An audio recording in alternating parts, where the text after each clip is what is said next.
Can it be controlled by someone else to perform acts against the will of the individual? Shoot Bobby Raymond through the forehead. Yes, ma'am.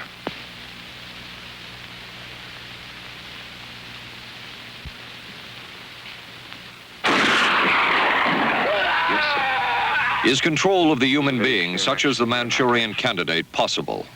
The CIA's former chief psychologist. It made something totally impossible seem absolutely credible. A psychologist and consultant to the CIA. My answer would be yes, without question, under the properly determined conditions. This is the story of a 30-year search, and some of those engaged in that search have agreed to talk about it for the first time. One said, "I think every last one of us felt sorry to attempt this kind of thing. We knew we were crossing the line." The search would be endless. From brothels, an agent said, "We learned a lot about human nature in the bedroom," to the mystical rites of a magic mushroom ceremony performed by an Indian shaman, to a Spanish bull ring. The bull has had electrodes implanted in the brain and is controlled by a scientist. There would be victims. How did you feel when you learned that Dr. Cameron's experimentation was financed by the CIA? Well, I thought, I can't even use the word that I thought, because I thought, that bastard. It felt like somebody was sticking me with a million pins, just everywhere. Oh, it just...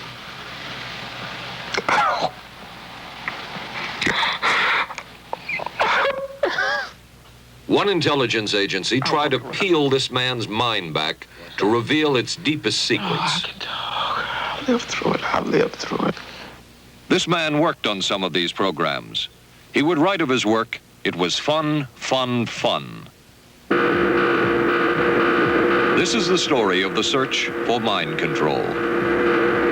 ABC News Close-Up, Mission Mind Control.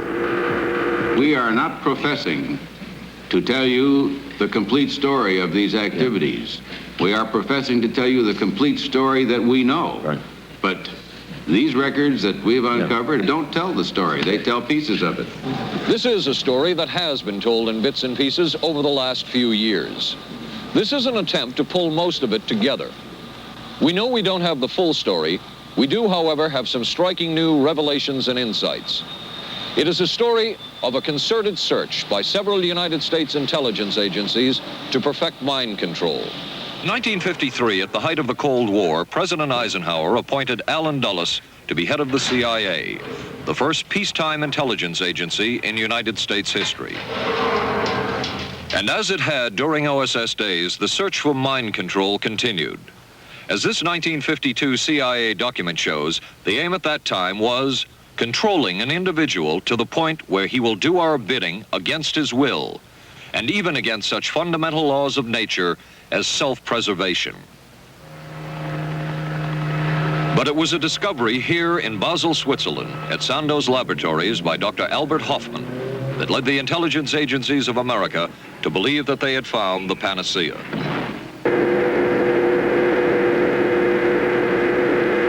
The discovery was lysergic acid diethylamide, LSD.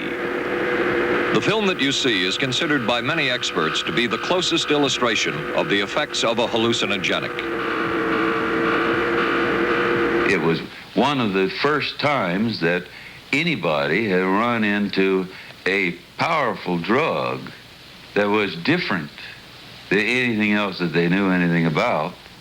John Gittinger, recently retired chief psychologist for the CIA.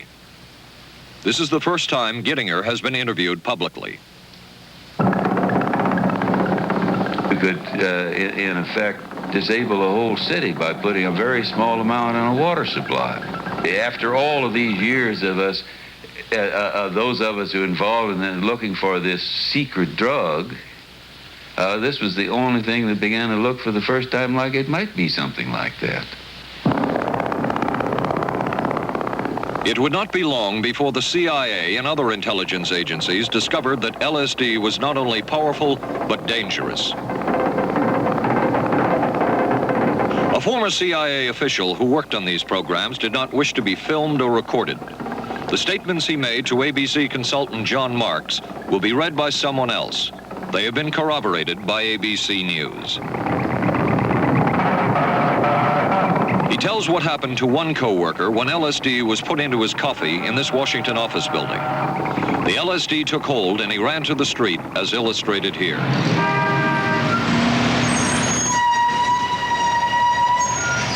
He sort of knew he had it, but he couldn't pull himself together and it got away from him. He reported afterwards that every automobile that came by was a terrible monster with fantastic eyes, out to get him personally.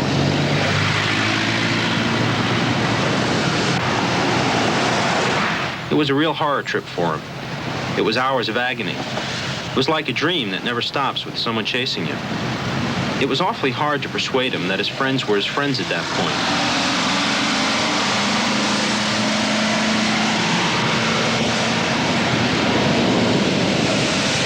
He was alone in the world and everyone was hostile.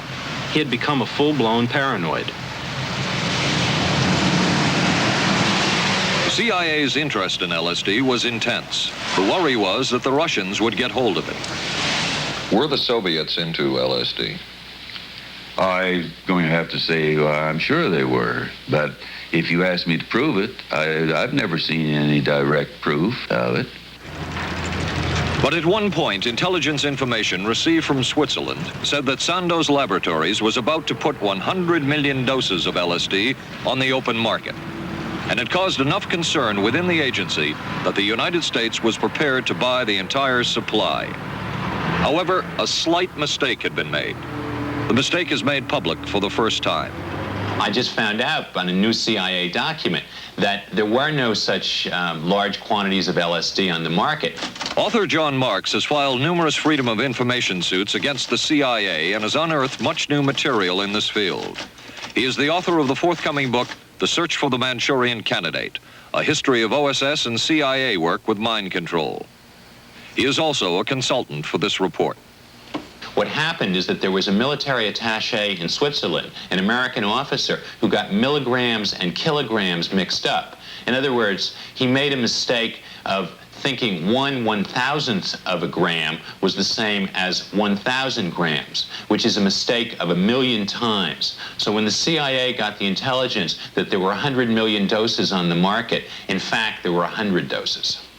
The man who would oversee the CIA's research into drugs and most of the agency's behavior programs is this man, Dr. Sidney Gottlieb, a chemist.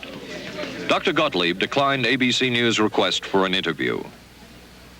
I recently received a document from the CIA which described Dr. Gottlieb's role in carrying LSD overseas during the early 1950s to slip to a foreign political leader just before he was supposed to give a speech. The hope was that the man would discredit himself in front of his followers. Dr. Gottlieb continued to personally carry drugs overseas for the CIA, all during the 50s and early 60s. In their never-ending search for the miracle weapon, CIA operatives would search here in the remote mountain areas of southern Mexico for what up to then had been considered a myth, magic mushrooms. They would use this man, a part-time chemist for the CIA, to dupe this man, a vice president of a bank and an amateur mycologist or mushroom expert, to try to get to the magic mushrooms and turn them into a drug. But it would be the amateur, R. Gordon Wasson and his colleagues, who would win the race. It would be Wasson who would discover the magic mushrooms were no myth.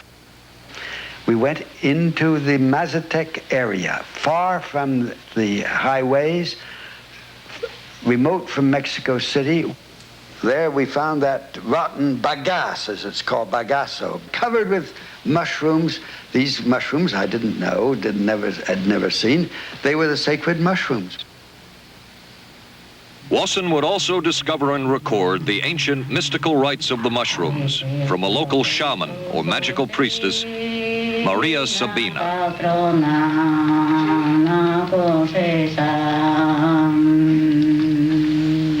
There we found her, and we found her daughter, Apollonia. They were delighted with the mushrooms, their freshness. They went into ecstasy. It was a thrilling night. Maria Sabina allocated to each one of us the mushrooms that we were to eat. Maria Sabina was silent, then she broke into humming, and then she began singing, and she sang for 4 hours. And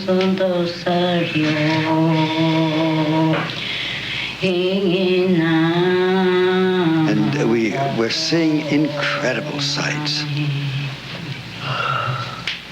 They would go slowly or they would go fast as I ordained. All your senses are rendered acute. We say that you see visions, you see hallucinations, but that doesn't begin to tell the story. The hallucinations are only part of it. You hear sounds, you smell things. The night was thrilling. This was the first known mushroom trip by outsiders, was it not? This is the first known trip by outsiders. First known trip. There's nothing in any record. Word of Wasson's discovery reached the CIA quickly. Dr. James Moore, a chemist at the University of Delaware and secretly a full-service agent for the CIA, was a specialist in preparing deadly chemicals on short notice for the agency. Moore was instructed to contact Wasson and to pay to accompany him on another trip to Mexico to get the magic mushrooms. For as agency documents show, the CIA felt it's quite possible that a drug derived from the mushrooms could remain an agency secret. What in the world were they looking for with the magic mushrooms? I think the best answer to that is that they were looking for fundamental information, new information as fast as it became available. They wanted it as rapidly as it became available on compounds that would be capable of causing changes in behavior, changes in mental attitude.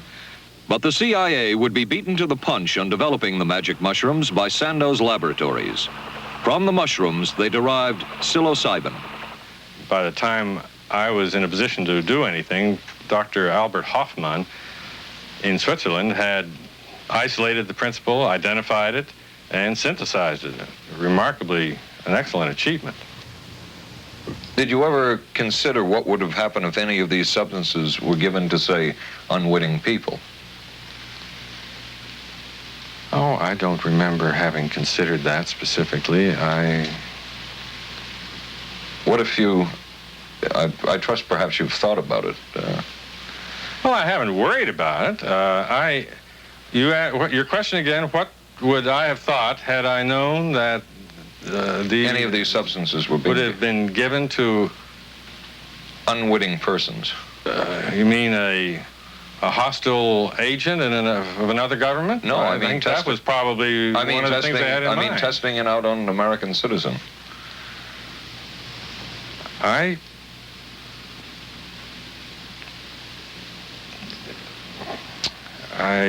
guess I must seem very, very cold-blooded about this, but I don't recall ever having been very much preoccupied with that issue. In a moment, we will examine the method in which drugs were slipped to unwitting Americans. And for the first time, a CIA source will explain in detail how the agency used prostitutes and their unwitting customers. A decision was made at the highest levels of the CIA to do testing on unwitting Americans. As one CIA document says, such testing would be operationally realistic, because testing, given with advance warning, was pro forma at best and resulted in a false sense of accomplishment. A former CIA official who worked on these programs describes for the first time how the decision was made. I think every last one of us felt sorry to attempt this kind of thing. We knew we were crossing a line. Every decent kid knows he shouldn't steal, but he does it sometimes. We knew damn well we didn't want anyone else to know what we were doing. The decision was made to do testing on unwitting victims. Who would they be?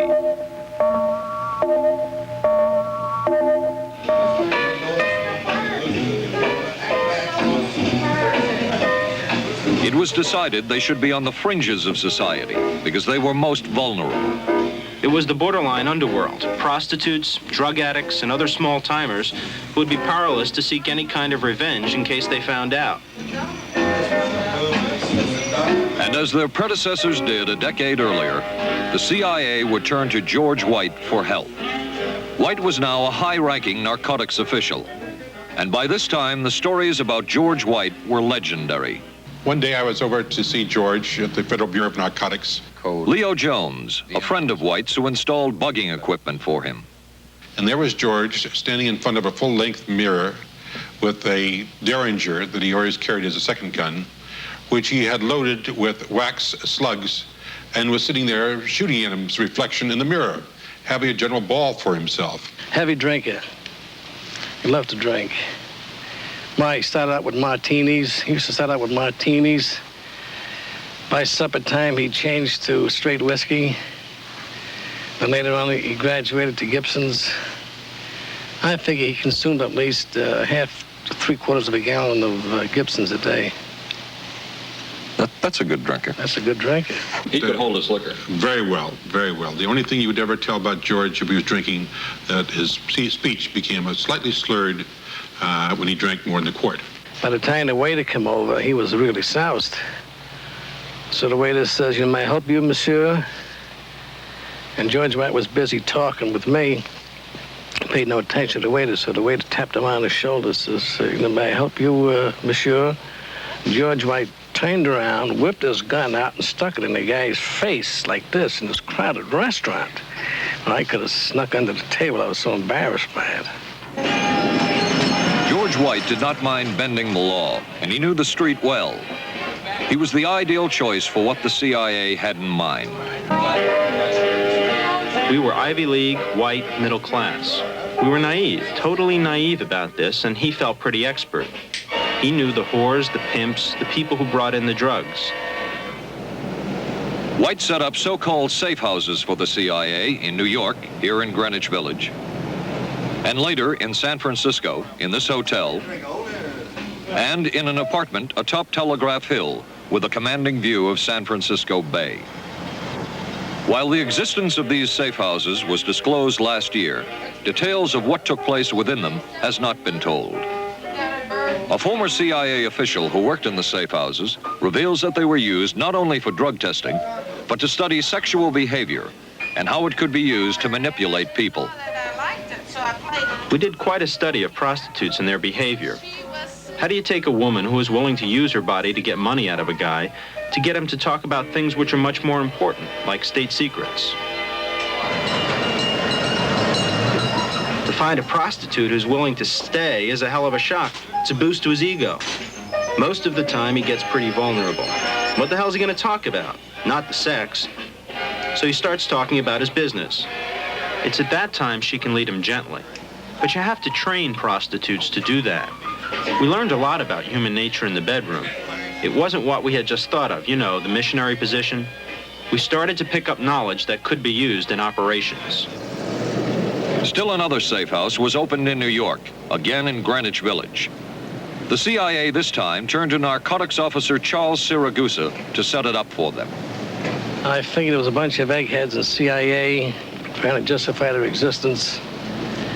So I didn't particularly care what they were doing in the apartment. But I found out years later, so-called secret apartment in New York City that was being used to test drugs on drunks and derelicts.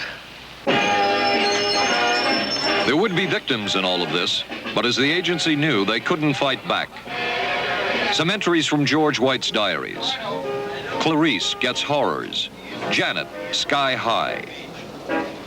A former CIA official describes how he slipped LSD to a B-girl in a San Francisco bar as recreated here. I took an ordinary book of matches and a plastic vial that contained the dose. You leaned over her drink with a match. At the moment you struck it, you squeezed the pack. That squirted a liquid. And the sound of the match striking hid the sound of the liquid hitting her drink. It did get to her. It did affect her. She talked about being a little bit nervous. She said she didn't know what the matter was with her. It didn't knock her out. If it did later, I didn't know. Even if it had, there would have been no way of getting her medical help, for it had to be kept secret. During all of these tests, there was rarely, if ever, medical supervision. As one agency memo says, we have no answer to the moral question. Still another agency source says, if we were scared enough of a drug not to try it on ourselves, we sent it to San Francisco for testing. The safe houses were not the only testing grounds. Millions of dollars would be spent on LSD research at universities throughout the country. And word would begin to spread on campus about this so-called mind-blowing drug. And suddenly, there was the counterculture of the 60s.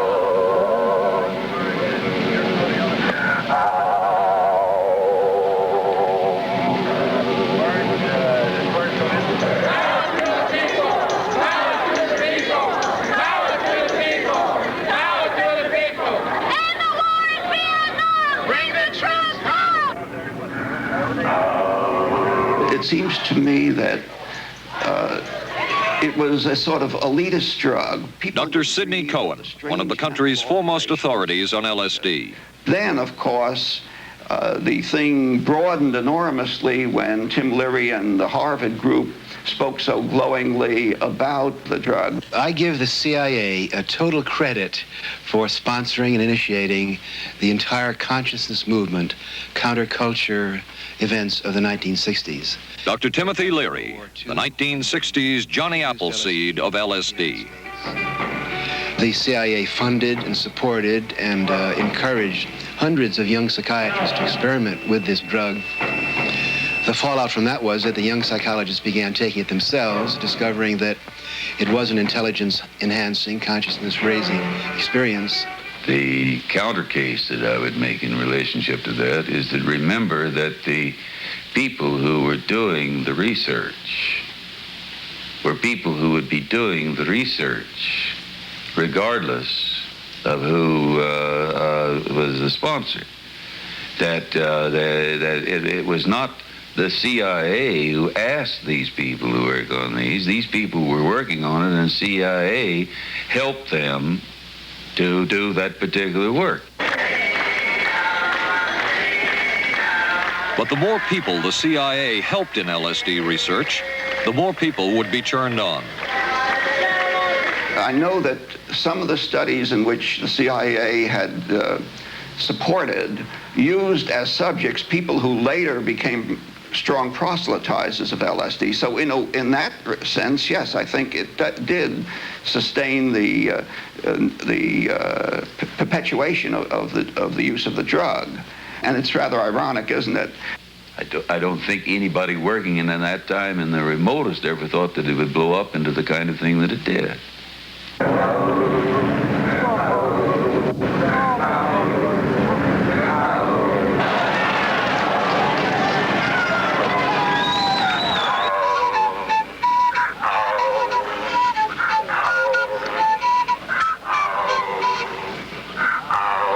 History will judge the role of the CIA and other intelligence agencies in unwittingly contributing to the counterculture of the 60s through their intense interest in LSD and other hallucinogenics.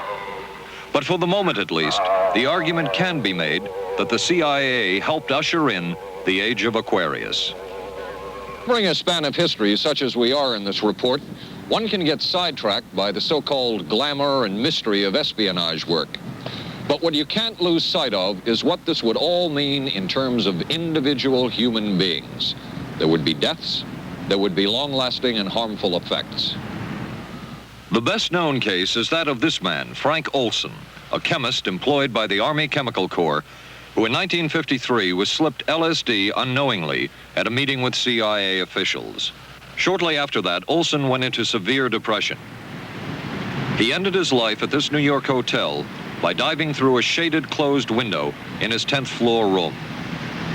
Frank Olson was the first known fatality in the CIA's LSD program. Olson left behind a widow, Alice, and 3 children, but it would be years before they learned the real story of his death. Shortly after his suicide, Alice Olson was visited by Dr. Sidney Gottlieb, the man who had administered the drug, and by Robert Lashbrook, his deputy, who was the last person with